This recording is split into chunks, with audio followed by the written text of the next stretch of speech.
12 अक्टूबर 2024 रात 9 बजे देवी दुर्गा की विसर्जन यात्रा वहां से गुजर रही थी। पास की गली में अपने बेटे के ऑफिस में विराजमान कांग्रेस से एनसीपी में छलांग लगाने वाले नेता बाबा सिद्दीकी एक नए बिल्डिंग प्रोजेक्ट पर चर्चा कर रहे थे। 30 मिनट बाद सिद्दीकी बाहर निकले। साथ में उनका ड्राइवर और एक कांस्टेबल था जो उनकी सुरक्षा में तैनात था और वो चलने लगे अपनी गाड़ी की ओर के ऑटो रिक्शा में 3 लौंडे छिपकर उनका इंतजार कर रहे थे। उन तीनों के चेहरे रुमाल से ढके हुए थे। त्योहारों की भीड़ और सिर्फ एक कांस्टेबल की सुरक्षा, इसी सही मौके का फायदा उठाते हुए वे बाहर निकल पड़े।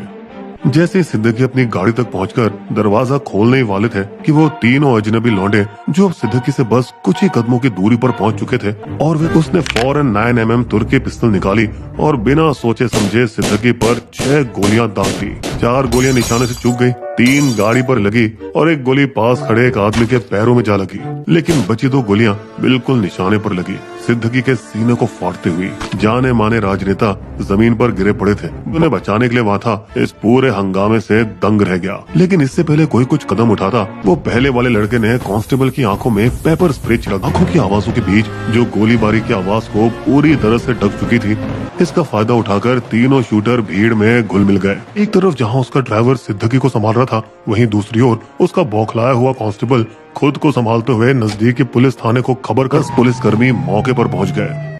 हालांकि इस समय तक दूर भाग निकले थे। पार्क के अंधेरे में पुलिस ने शूटर को कटीले तारों की दीवार लांघने की कोशिश करते हुए देखा और उसे तुरंत पकड़ लिया। एक और जो झाड़ियों में छिपा हुआ था, एक डरपोक लौंडा, उसने अपनी बंदूक फेंक कर खुद ही अपने आप को पुलिस के हवाले कर दिया। पुलिस ने उसकी बंदूकें जब्त कर ली और घटना स्थल के पास एक काले बैग से एक और पिस्तौल और 2 आधार कार्ड बरामद किए, जिनमें तस्वीर एक ही थी लेकिन नाम अलग थे।